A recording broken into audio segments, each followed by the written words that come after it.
Welcome back, everyone. Today is day 15 of my Christmas Advent calendar, and I'm back with another story. I think my girlfriend has been trying to get me fired from all my jobs. I'm shaken. Please, help me. I don't even know what to say.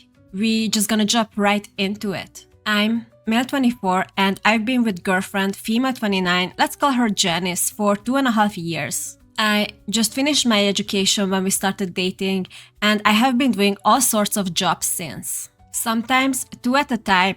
I did this to expand my resume and gather job experience. I worked in cafes, bookstores, a library, a grocery store, and as an English tutor. Most of those jobs lasted about 3 to 5 months. My shortest stay was 2.5 weeks, my longest 8 months, but since I didn't have a hard time applying for new positions, I tried to block it out, though it was kind of eating me up internally. I would say it's pretty good to get several experiences in different jobs, but constantly having the need to find new jobs sounds brutal. People called to complain about me, people left bad reviews about me, people use my employee Wi-Fi access to look up sketchy things on the internet under my name. Former employees called to inform them about me, right name and all, and much more subtle stuff that I couldn't disprove. What is going on here? But I was too anxious to do anything about it. Also, how you are supposed to prove anything? I just told my girlfriend. She comforted me, she supported me every time I got my life ruined by these people.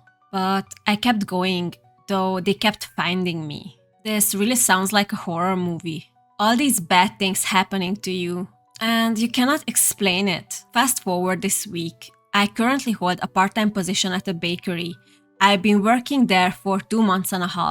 It's going okay, but my manager approached me about something regarding our Google reviews. Someone was complaining about an employee, and their description of them could only really fit me. We all know from the title who is doing this, but man, this story is so weird. It was on a day where we were pretty short of stuff, so I could have been the only person in the store on that day for all I know. Anyway, their review contained some pretty elaborate and nasty comments about me. This has happened on 1 or 2 of my jobs already.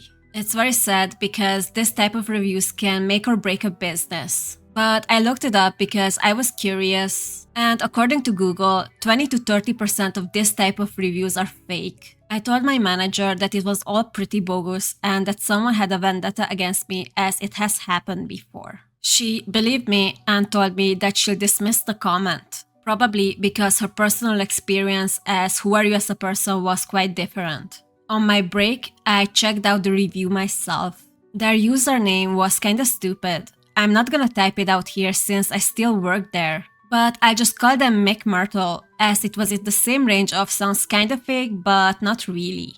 Anyway, I come home but don't tell Janice about it.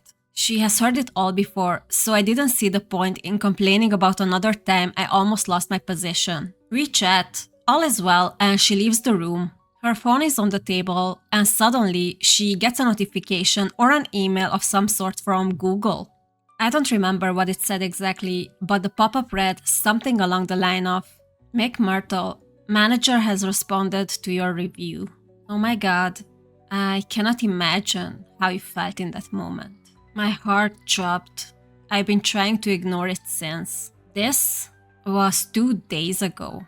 It just fit in the picture of bad reviews. It fit in the picture of the phone complaints my workplaces have received about me in the past. It fits in the picture of all the sketchy things I've been fired for. Why would she do that though? I'm looking for an explanation. This literally can't be. She's the only thing kept me sane. I don't know what to do. You spent all this time thinking the world was against you, losing jobs over mysterious complaints, getting blamed for things you didn't do. And through all of these things, the only person who was there for you was your girlfriend. This is more than betrayal. The person who kept you sane was the one who was driving you crazy. You need to get the hell out of there because this type of manipulation doesn't stop. Thankfully, we have an update, so we're gonna know what OP decided to do. Hello people who are still invested. I'm sorry for not updating you guys earlier. A lot has been going on. It's okay, OP. You had to deal with so much. We understand. First of all, yes, we broke up. Oh my god. I'm so happy you are not with her anymore. Anyway, let's start from the beginning. On the Monday of the following week, I couldn't take the uncertainty anymore. I told my ex I needed her booking account to book a train ticket to visit my dad for a few days. She complied, and when she went in the shower getting ready for work, I booked my ticket and started looking through her emails. After some digging, I found an email to herself which contained a spreadsheet file. I sent the file to myself, printed it out, and took a screenshot. I loved how you worked behind the scenes, quietly. Why? The spreadsheet contained about every single information about me that there was. Numbers, emails, passwords, work times, colleagues, their numbers and social media, as well as some emails and passwords that she used for accounts to ruin my life with. Everything was on there, conveniently sorted for her to ruin my life as efficiently as possible. And she was doing all that while she was having a full-time job. When she left for work, I decided it would be best to immediately pack my stuff. That was a very wise decision. Nothing that mattered would be left behind. I felt like a wanted man. Like I was being haunted, despite nothing being seemingly out of place. I called my boss, told her I would be taking some time off from work, and headed out to see my dad. Needless to say, he was the sanity I needed. I cried about everything I saw. I panicked for a whole 2 days straight about how my life was ruined, and I didn't know what to do. That is completely understandable. You were in shock. I'm just happy you had a safe place and your dad where you could go. He had to sleep on the couch in the guest room because I was so scared of my ex coming in. He handled it like a champ. I love you, Dad. He called the police, a lawyer, and most recently a therapist for me because I was in the most horrible state of my entire life. We are currently sorting out the legal stuff. I haven't talked to my ex except for letting her know it was over and that she's a sick. My dad handled the rest. I changed all my passwords and now I'm looking for a place to live. Sorry for the brief update. My mind is tangled. Please ask any questions if you want to know more. Edit. By the way, thank you to every single person who gave me advice, talked to me over DMs, and was genuinely concerned about me. I appreciate every single one of you. I'm glad your dad was there for you and that you're getting the help you needed. Nobody deserves to be broken down like that by someone who claimed they love them. I really hope things are better for him now. There is another tiny update, so we're gonna see what was the aftermath. We ended up not taking her to court over it. This is quite controversial considering the abhorrent things she'd done to me, but I do not regret this decision. This was your decision to make, and everybody should respect it. The satisfaction of seeing her punished would have been overshadowed by the sheer amount of dread, anxiety, and fear I would have faced in those court hearings. I was a nervous mess. I couldn't eat for weeks without throwing up. My dad had to settle most of the important stuff because I physically couldn't. Thank you, Dad. On the bright side, our lawyers settled the situation beautifully in private, and I haven't had any problems with her since that I am aware of.